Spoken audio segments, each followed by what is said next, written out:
If you've been paying attention, it is clear that the off-road industry is really starting to favor Fox shocks. There are so many side-by-sides and ATVs that come with Fox shocks right off the factory floor, and there must be a reason for that. Look at that, there's Steven and a RZR Turbo S. Oh, that's really cute. Now, today we are gonna look at the next frontier in shock technology. They are Fox's active shocks. Fox calls them the live valve shocks, and these are the pinnacle of what Fox offers. And I honestly believe that these are the best shocks that you can buy today, and you can only get them on that Polaris RZR. Dude, Andre, what is this thing, man? Why'd you bring the Raptor out? Dude, this is a 2019 Ford Raptor with Fox active suspension shocks, live valves. There you go. So actually, turns out you can get live valves on both of these machines. If you want them right out of the factory, you got to get either a Turbo S or a Raptor. So what do you say we deep dive into these shocks? Let's really figure out what makes them tick. Hell yeah. So Andre, we just want to be clear, we're not comparing these two vehicles. That's because these Fox shocks, I mean, they're so incredible. They deserve a whole video on their own, and that's exactly what this is. So we're going to tell you everything you want to know about how these active shocks work, right? Yeah, the Raptor and the Turbo S RZR, they're completely different. We're not comparing them, but they're both pretty fun. Absolutely. So the real magic of these active shocks from Fox is that they are continuously and intelligently adjusting the damping. Now, intelligently, what I mean by that is they're actually taking a number of different inputs from the vehicle to decide how they want to adjust the damping. So they're looking at things like acceleration, braking, steering, and even full droop. So if you jump this thing, this shock will actually realize that it's at full droop, stiffen up to make sure it can take that impact, and then once it's sort of absorbed it, they can get soft again to allow you to take off and keep hitting whoops.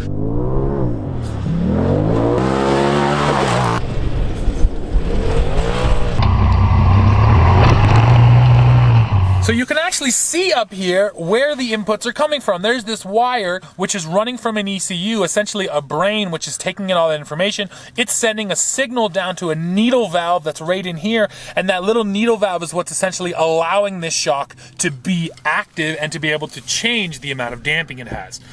So the other thing at play here is that these shocks use Fox's internal bypass system. So essentially that allows them to be position sensitive. So as you get up into this travel, this shock is gonna get progressively stiffer. And when you combine both of those technologies, what you're getting is a best of both worlds shock, something that can be soft when you need it and stiff for great handling when you want it.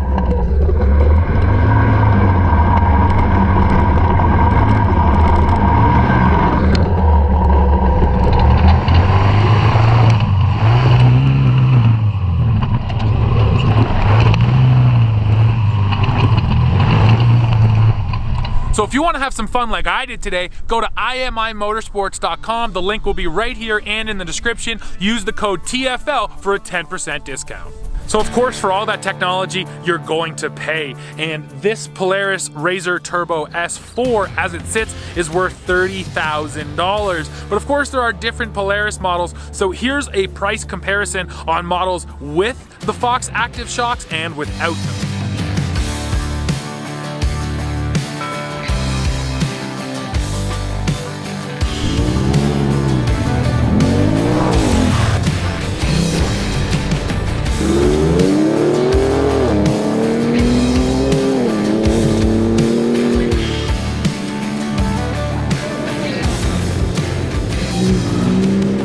It's actually funny to think that the Polaris RZR and this Ford Raptor, the body of the shock is actually the same. They're both 3-inch diameter, but obviously the tuning is way different and packaging is a little bit different because, as you can see here, here's the main body, 3-inch diameter. You have a piggyback reservoir here, and here's the needle valve, which is getting a signal from a wire back here. You can see back here to tell it when to get softer or when to stiffen up. But Fox and Ford engineers told me that they worked probably up to 2 years together to make sure they got all the shims and all the bypass valves just right to make this truck handle the way that Ford engineers wanted it to handle. And we actually have a video that shows the flow inside the shock and how it works.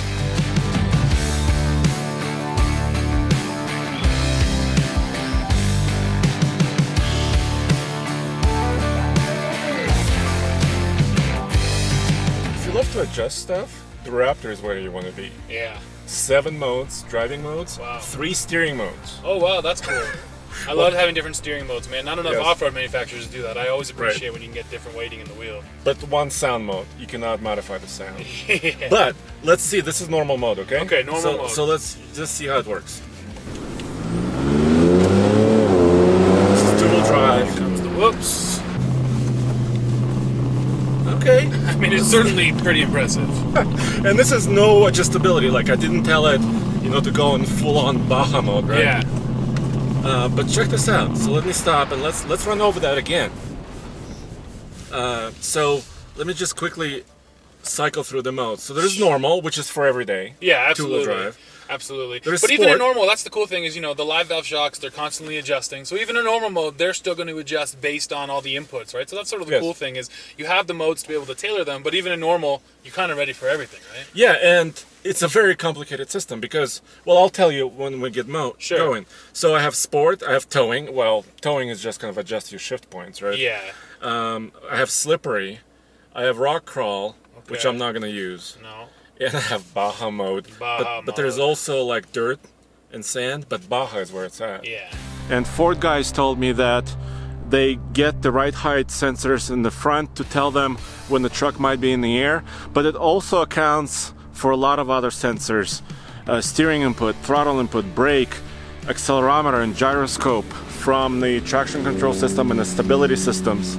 There's a giant algorithm that crunches all that data in real time and tells the shocks what to do. I think that's pretty amazing.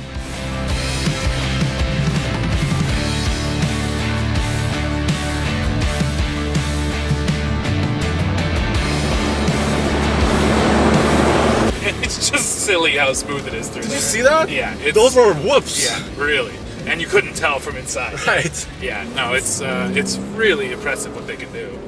So, I mean, as far as shock technology and the way the suspension is set up, I mean, this is probably as close to like a dirt racer you can get. Yeah.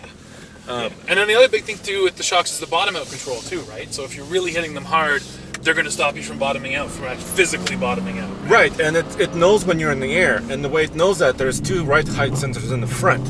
And as soon as it's full droop, and the truck thinks, oh my gosh, I'm in the air, so Yeah. let's go like full hard shock. Exactly. Stiffen up, catch them on the landing, and then soften up so you can take off again and hit some whoops. So, yes, like right now, Yeah. right?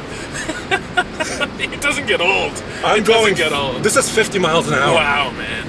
This is absurd. That's cool. And yeah, the other thing worth noting is Baja holds your revs up too, right? So you can really get the power as well.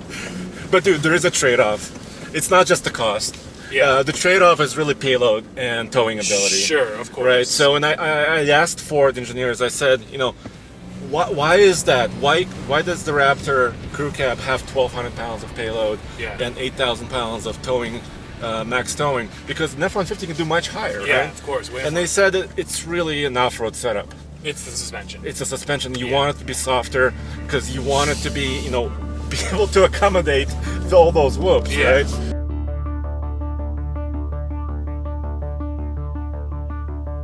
But how does the Polaris work? Let's go to the Polaris. So the Polaris, unlike all your settings here, the Polaris has got 3 settings, right? It's got normal, sport, and comfort.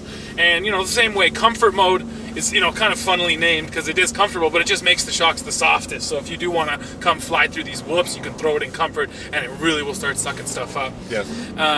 Normal mode, as it sounds, is kind of like this normal mode. It's sort of ready for everything. It's stiff enough that you get a nice amount of handling, and you're not really leaning all over the place. Right. And then sport mode is nice because you really stiffens up. Yeah.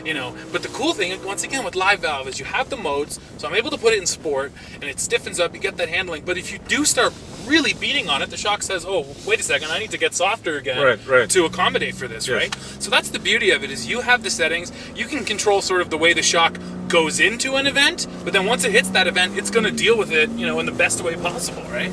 Yeah. No, they're certainly an impressive setup on the Turbo S as well.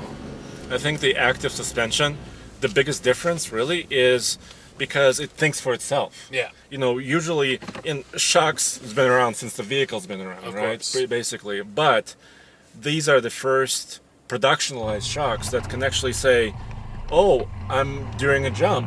I need to preset myself. Yeah. And anticipate. Yeah, and that's I absolutely. think that's what the difference is. It really is, and in the off-road world too, because there's been some things like that for on-road cars and some German cars and stuff, but in the off-road world, there's nothing that can touch these shocks right now. Yeah.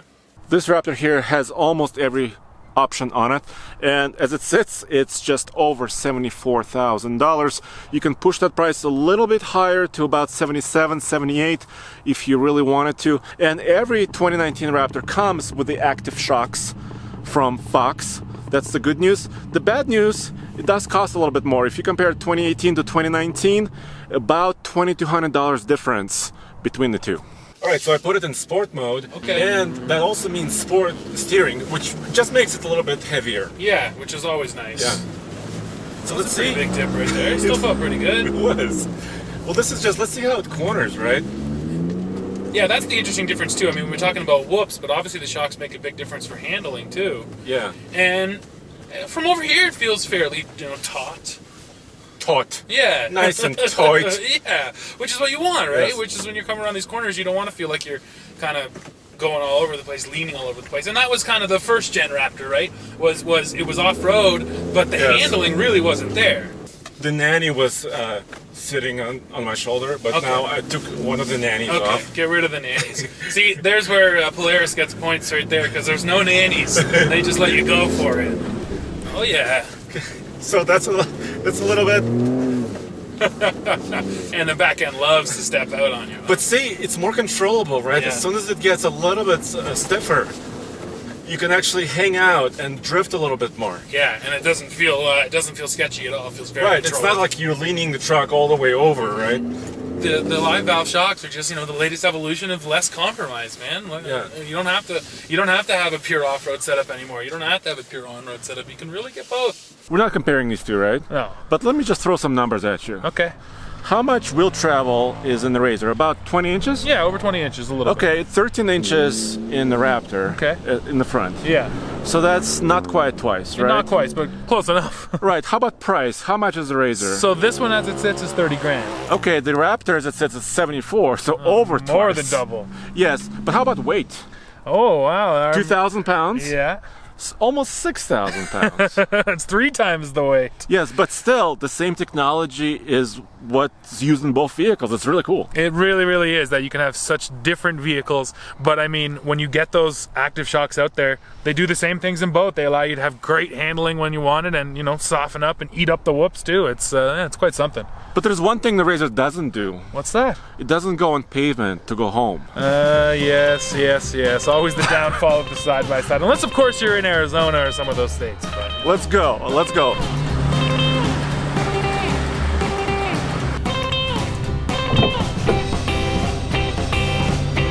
well.